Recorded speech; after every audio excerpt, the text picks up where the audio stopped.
Voilà, eh bien, bonjour à tous.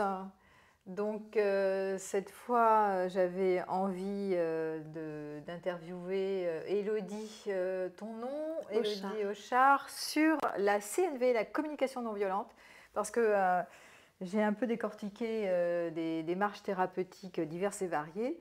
Je n'ai pas encore parlé de communication non violente, alors ça tombe bien. Et j'avais envie que tu développes un peu, déjà peut-être tu nous dis qui tu es, ton parcours succinctement, et puis après que tu développes cet outil magnifique de thérapie. Parce que moi, dans la thérapie de couple, très souvent, je diffuse l'information en leur disant ça serait peut-être nécessaire que vous fassiez une formation à deux sur les techniques de communication non violente pour parfaire votre communication, parce que la majorité du temps, j'ai quand même affaire à des personnes qui ont des difficultés en communication, comme tu peux te le douter. Et que Ouais. du coup, c'est un imparable, ça augmente les conflits, la violence et au bout d'un moment, le ressentiment. Et au bout d'un moment, ça fait exploser les couples. Alors, Élodie, est-ce que tu peux nous dire succinctement qui tu es et puis ce que tu proposes en fait? Ok. Déjà, merci Véronique de m'accueillir. Je suis très touchée. Alors, eh bien, je suis formatrice certifiée par le CNVC en communication non violente. Ouais, Je suis également thérapeute. En gros, j'accompagne les personnes pour mieux vivre leurs relations. ouais, Globalement, hein. Et en ce moment, je fais un petit focus particulier aux personnes hypersensibles. Voilà, c'est mon truc du moment. d'accord. Voilà.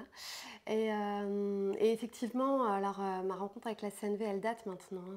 Ça date d'il y a plus de 10 ans, c'était, non, même il y a 12 ans, quand je vivais à l'île de la Réunion. Ça a été un gros bascule, c'est un point de bascule de ma vie où j'étais au fond du trou. Je ne trouvais rien qui puisse vraiment me donner la sensation de croire dans le monde. Et en fait, j'ai découvert ça et ça a vraiment changé ma vie. À partir de là, c'est là où j'ai fait mon parcours et que je suis devenue donc formatrice et thérapeute. Donc je fais ça depuis 10 ans maintenant. D'accord. Voilà. Alors, tu vas nous dire en quoi la communication non violente est vraiment un outil puissant au Mhm. service des couples. Avec plaisir. J'ai envie de dire une première chose, c'est que peut-être dire en quelques mots ce que c'est que Oui, la... Parce oui, que c'est vrai que redonner la définition de la c'est pas communication. C'est toujours... comme si tout le monde Oui, connaissait, voilà. Mais mais justement, c'est pas vrai d'ailleurs. c'est pas vrai parce que je vois que beaucoup de personnes pensent que la CNV est une technique de communication et en fait pas du tout. Moi j'aime dire que c'est un art de vivre, que c'est une philosophie de vie, c'est même un savoir-être. Enfin, euh, c'est vraiment quelque chose qui nous porte et qui va avoir un impact sur toute notre façon d'être. Alors bien sûr c'est très pragmatique, hein, Oui, c'est c'est très simple. l'avantage, c'est Ouais, concret voilà, c'est très concret. et ça s'apprend. Et ça s'apprend, Voilà. tout à fait. C'est ça l'avantage. Mais ça n'est pas une technique. C'est pas quelque chose qu'on applique comme ça, juste avec des petits bouts. Bien qu'il y ait plein de concepts très faciles. Enfin voilà, sur un plan conceptuel, c'est très facile à intégrer. Et donc, qu'est-ce que c'est? C'est en fait une invitation à revoir notre façon de nous exprimer, notre façon d'écouter et Ouais. notre façon d'entrer en relation d'une manière qui fasse que en fait on va avoir un dialogue constructif tout simplement et ce même dans des situations complexes où c'est conflictuel parce que ça arrive, hein, ça c'est inévitable, hein, Ah, ne oui. nous voilons pas la face. Et en fait j'adore parce que ça nous permet de continuer à avoir la vie belle et y compris quand on traverse ces moments inconfortables voire très douloureux des parcours quoi. Ok, donc qu'est-ce qui permet de gérer les conflits justement? Comment cette alors si c'est pas une technique, comment cet art de vivre ou cette Mmh, philosophie, mais qui est aussi quand même c'est aussi des protocoles à suivre, mmh. néanmoins, comment ça peut aider à gérer les conflits? Alors, est-ce que tu peux aller un peu plus précisément dans ce qu'est la CNV et comment ça aide les gens? Oui, avec plaisir. Déjà, ce que je peux te partager pour qu'on ait une vision un peu plus d'ensemble, c'est que ça va avoir 5 bénéfices majeurs. Donc, on va agir sur cinq plans.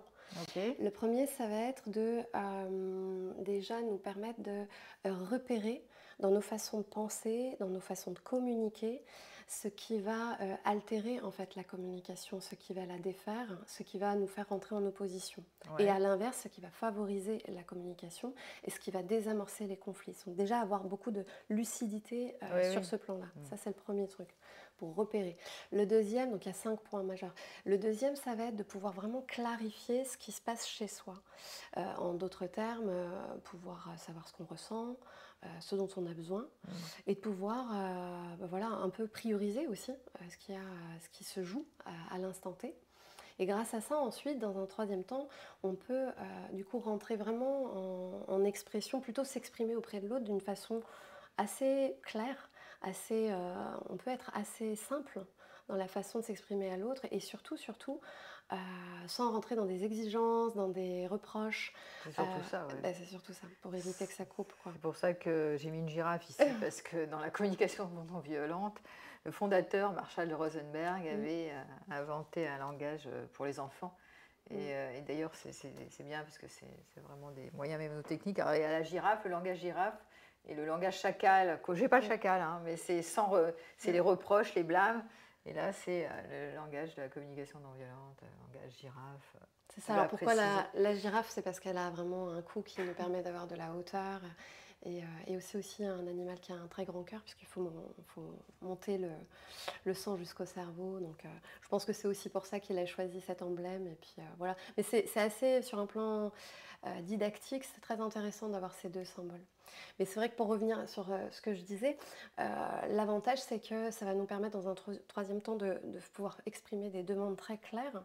Ouais. Et puis surtout, grâce à cette posture de la girafe, on va pouvoir, lorsque l'autre, voilà, il fait comme il peut, est dans une dynamique agressive, que ce soit virulent ou pas d'ailleurs, hein, il y a aussi l'agressivité passive, ouais, hein, c'est pareil.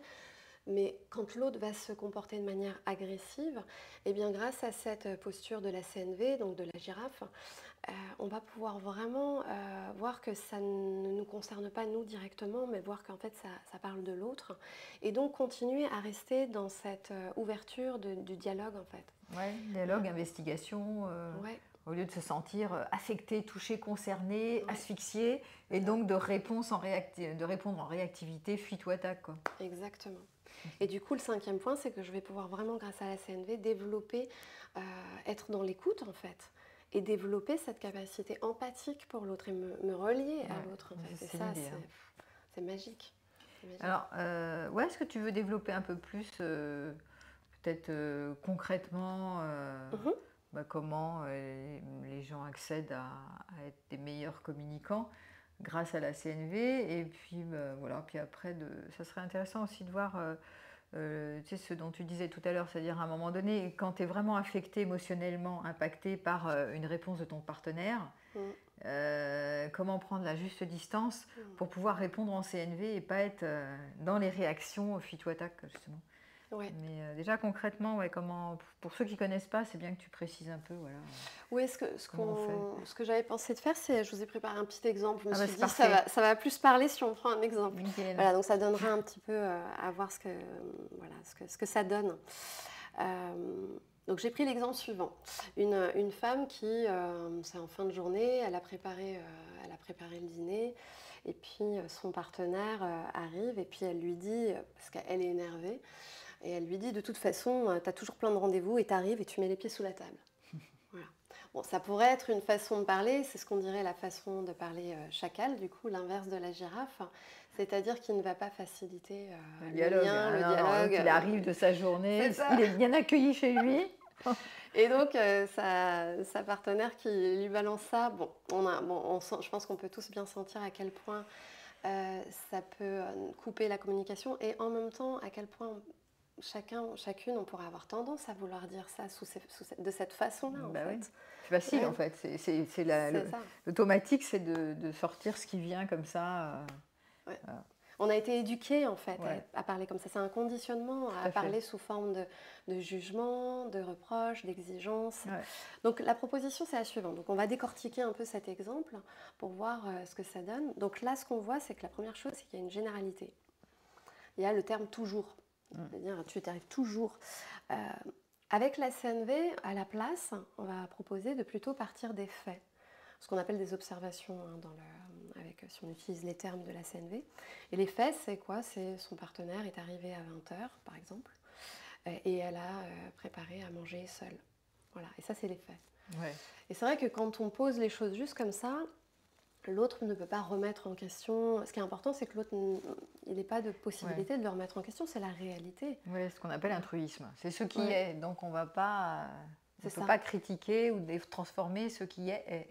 Voilà. Et donc à partir de là, déjà, il y a un point de base sur lequel on est d'accord déjà. Tout à fait. Et puis c'est plus facile pour l'autre de rejoindre sa partenaire quand elle lui expose les faits. Il y a ça qui s'est passé. Et ensuite, elle va pouvoir passer à la suite. Là, dans cette expression, là, dans cet exemple, on voit qu'il y a aussi l'usage du tu. C'est pas bon ça. Tu as toujours plein de rendez-vous et tu arrives et tu mets les pieds sous la table. Et c'est vraiment le tu accusateur qui est en train de sous-entendre que voilà, l'autre a fauté en fait. Ouais. Alors bien sûr, attention, je ne suis pas en train de dire qu'on n'utilise jamais le tu avec la CNV, mais on va vraiment faire attention à ce que ce soit un tu qui ne soit pas en train de sous-entendre la faute de l'autre. En fait. Oui, c'est ça. Alors tu ne l'as pas dit, mais les reproches comme ça, blessants, quand c'est répétitif, ça pollue le lien. Quoi. Qui a envie d'être fréquemment, quand on est en amour avec quelqu'un, de se faire blâmer, reprocher, ça, voilà, c'est pas ce qu'il y a de mieux dans la communication. Bah, c'est fatigant à un moment donné. Hein. Bah oui. C'est ça que j'aime bien avec la CNV, c'est qu'à un moment donné, elle permet de défaire, non pas de créer ces nœuds, parce qu'en fait, ça crée des nœuds qui s'accumulent dans la relation. Oui. Donc là, on évite la création de ces nœuds par une communication qui va être plus facilitante, tout simplement. Ça. Donc à la place du tu, voilà. La proposition, c'est qu'à la place de tout simplement parler, nommer ce qui est vécu, en fait. Et par exemple, en exprimant ce qui est ressenti et les besoins.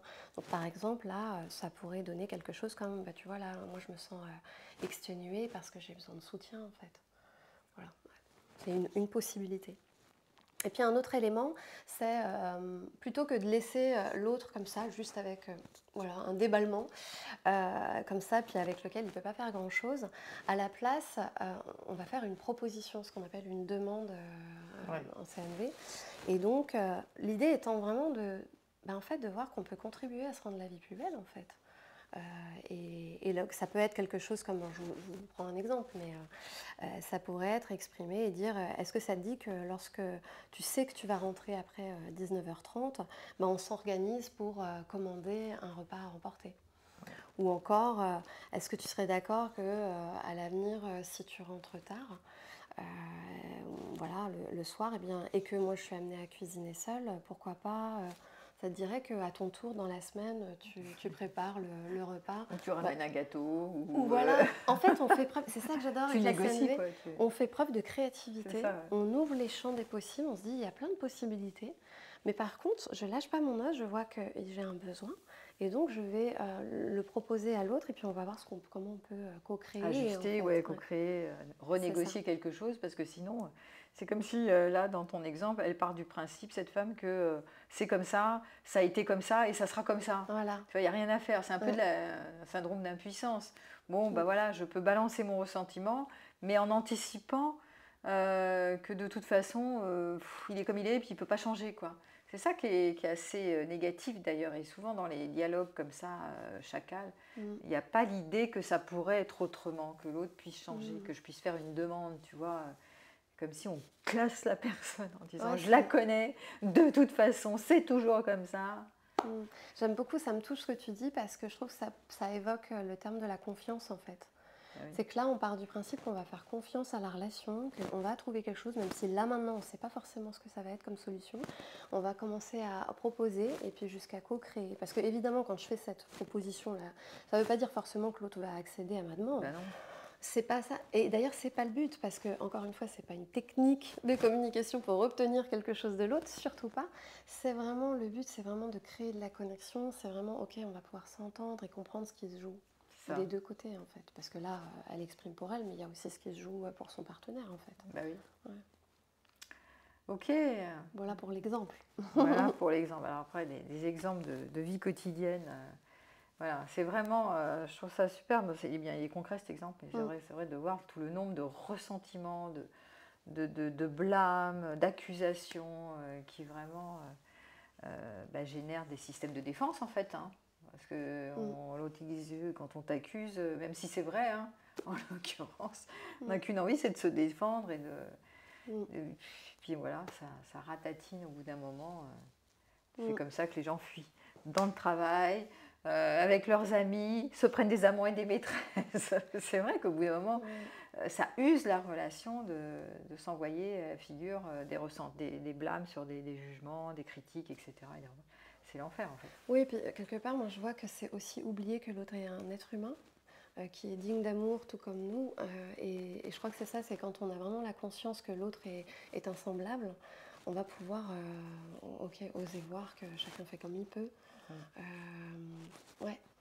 Ce que j'adore dans cette philosophie de vie, encore une fois, c'est qu'en fait, je vois qu'elle irradie même. Je ne le fais pas seulement pour moi, pour me rendre la vie plus belle, je le fais aussi pour mon entourage, mais en fait, je le fais à plus vaste échelle. Parce qu'en fait, c'est très, très modélisant. Je trouve que ça a une dimension pacifiste, hein, en fait, auprès de tous. C'est sûr. Hein. Parce que là, on parle spécifiquement, l'exemple que tu as donné, c'est dans la relation de couple. Oui. Mais c'est vrai qu'après, c'est un mode de communication que tu peux élargir à ton boulot, à tes amis, à ta famille, à n'importe qui, à tes enfants, à qui tu veux, à tout le monde en fait. Toute relation humaine. Toute relation.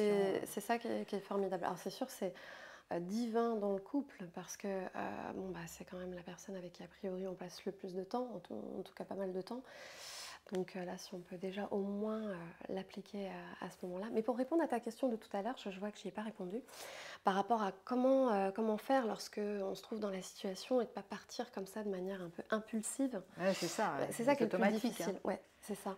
Et bien là, c'est ce qu'on appelle l'étape de l'auto-empathie. En fait, on va prendre un premier temps de recul, hein, un peu le grand coup de la girafe. C'est ok, je vais prendre un peu de hauteur et je vais prendre le temps de percevoir, de ressentir ce qui se vit en moi avant de comme ça balancer tout ce qui, c'est ça, se joue. Et le fait de faire ce recul-là, de clarifier ce qui se joue pour moi, je vais pouvoir ensuite revenir vers l'autre avec une expression qui sera beaucoup plus alignée, beaucoup plus claire, beaucoup plus précise. Et quand je reviens vers moi, là, donc par exemple, je me sens agressée par un comportement de mon partenaire. Tu vois, ou irrité, agressé, il range jamais, ou par exemple, toujours moi qui fais tout. Bon, là, c'est parti sur cet exemple. Et qui continue de réagir à l'emporte-pièce comme ça, et que je me sens encore plus énervée et que j'ai pas envie de répondre en système d'attaque.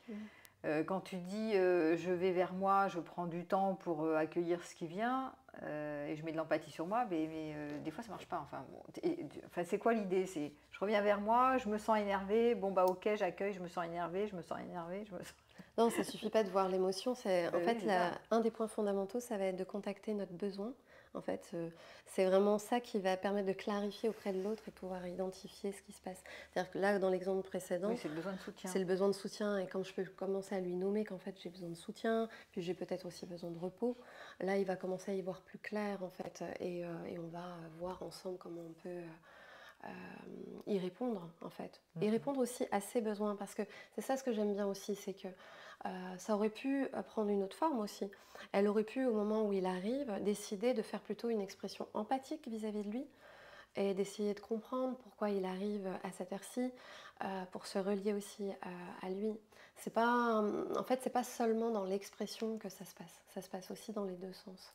Et alors, autre exemple classique dans les couples, là je te parle ça me vient sur les histoires de jalousie, il y en a une ou un qui a besoin de sécurité. Tu vois, s'il y en a un qui a un comportement narcissique, séducteur, etc., et qu'il y en a un qui a besoin d'être sécurisé en mode je viens te rassurer, il n'y a que toi qui est importante pour moi, enfin bref, et que l'autre, son besoin, c'est plus la liberté par exemple, ou de ne pas se sentir contrôlé, tu vois, donc ça c'est des choses qui se jouent. Hein. Ouais, c'est très fréquent. Ouais. Et donc du coup, et que les besoins sont par accord, chacun a son besoin, il y en a un qui tire sur la corde en se disant oui mais je ne suis pas sécurisé, l'autre qui dit bah oui mais j'en ai marre que tu me contrôles, tu ne me fasses pas confiance. Alors quid là? Tu proposes quoi là? En fait ce qui va se passer, c'est qu'un des points fondamentaux de la CNV, c'est de voir que les conflits, ils ne se posent pas au niveau des besoins, mais ils se posent au niveau des choix, des stratégies pour répondre à ces besoins. C'est-à-dire que là, dans ton exemple, l'homme, par exemple, il fait quel choix pour honorer sa liberté? bon, d'être dans la séduction et de ne pas vouloir être contrôlé, de reprocher à sa nana d'être jalouse et de Mm. vouloir être libre, quoi. Voilà, par exemple, il va draguer des nanas, Oui, c'est ça, mais c'est une stratégie qu'il a utilisée pour nourrir son besoin de liberté. Voilà, c'est un choix qu'il a fait, conscient ou inconscient. Voilà. Et peut-être que pareil pour sa nana qui se dit bah moi j'ai besoin de sécurité et le choix, un des choix de stratégie qu'elle fait pour nourrir sa sécurité, c'est de demander à son compagnon qu'il lui dise par exemple sécurise-moi.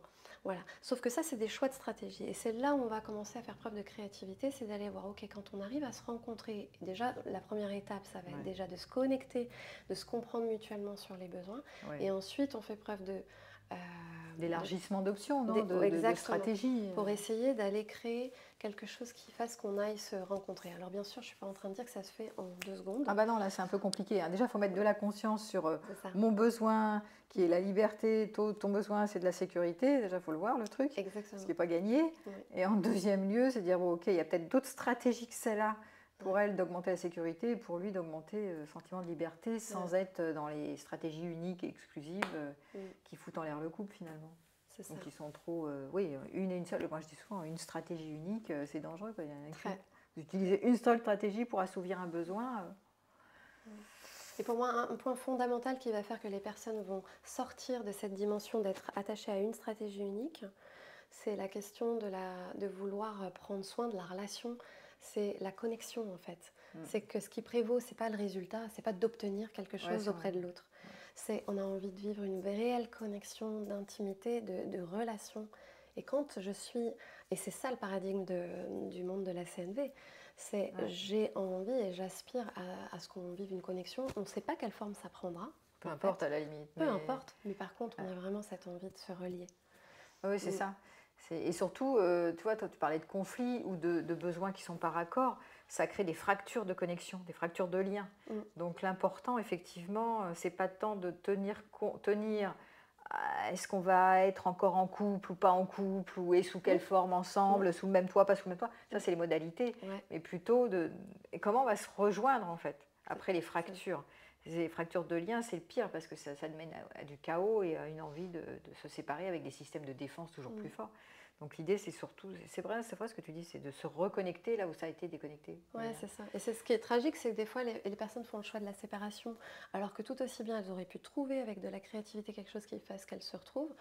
Et d'autres font le contraire, font le choix de rester ensemble parce qu'elles sont attachées à ce projet, alors qu'en fait, ce serait meilleur pour elles, en fait, pour le respect de leurs besoins, de finalement se séparer. Donc il n'y a pas d'idée sur de recherche de résultats, mais par contre, quand on cherche vraiment à vraiment s'écouter, se relier, là, on trouve.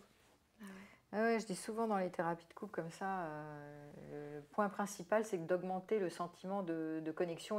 Mais pour augmenter la connexion, c'est augmenter la sécurité au sein du couple et pas augmenter l'insécurité, qui sont les réponses d'attaque, de fuite, les systèmes de défense, qui font que ça augmente toujours l'insécurité, les blâmes, les reproches. Et là, ça part en cacahuète, comme on dit.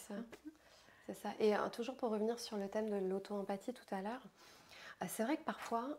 Je vois, je n'ai pas forcément les moyens sur le moment parce que je suis tellement prise dans mon émotion et que la première chose que j'ai envie de faire, c'est peut-être balancer à l'autre ses 4 vérités et je vois que ça ne va pas servir en fait. Et là, un des meilleurs moyens que je trouve, c'est à un moment donné d'oser le nommer à l'autre et de lui dire « en fait, écoute, là, moi, je n'ai pas les moyens, là.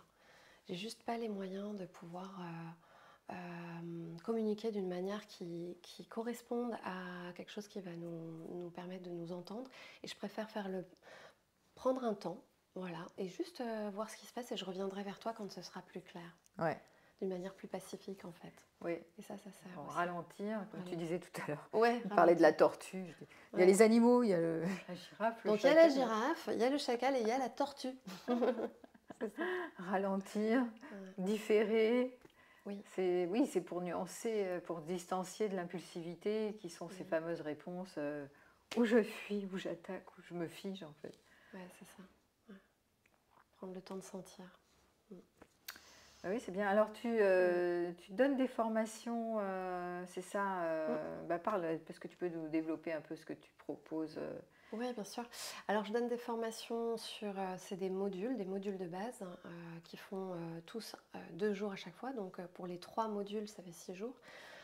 Donc, de façon générale, je fais des immersions sur 6 jours. En Comme ça, présentiel? en présentiel, ouais. On a bien le temps d'intégrer. C'est pour couple et pour non-couple, hein, c'est oui, pour oui, tout le oui, c'est monde. pour Hein. tout le monde, oui, oui, oui, oui, vraiment pour tout le monde, c'est ouvert à tous. D'ailleurs, l'avantage, c'est que chacune peut amener ses situations et on se sent vite concerné par les sujets des autres. D'autant qu'on fait des petits jeux de rôle. Alors, il y a beaucoup de jeux aussi, beaucoup de mouvements. Les choses se font pas seulement dans le verbal. Il y a beaucoup d'intégration qui se fait par un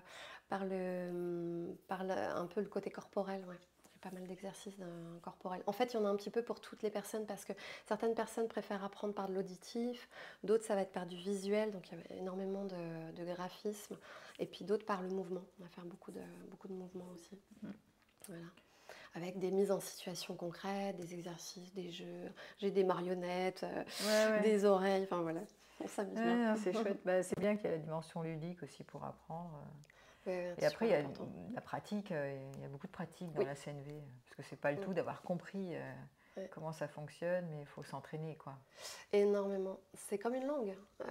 Je ne vais pas juste en cours pour apprendre une langue. Il faut ensuite que je la pratique pour pouvoir l'intégrer. C'est la même chose. Donc c'est pour ça qu'il y a énormément de pratique pendant les stages aussi, pour pouvoir sentir ce que ça fait, de se l'approprier, et avec des cas concrets pour pouvoir vraiment s'imaginer ce que ça donne en fait. Ce que ça donne. Et ce que tu disais au tout départ, je reprends un peu ce que tu avais dit, c'est parler de philosophie, d'art de vivre.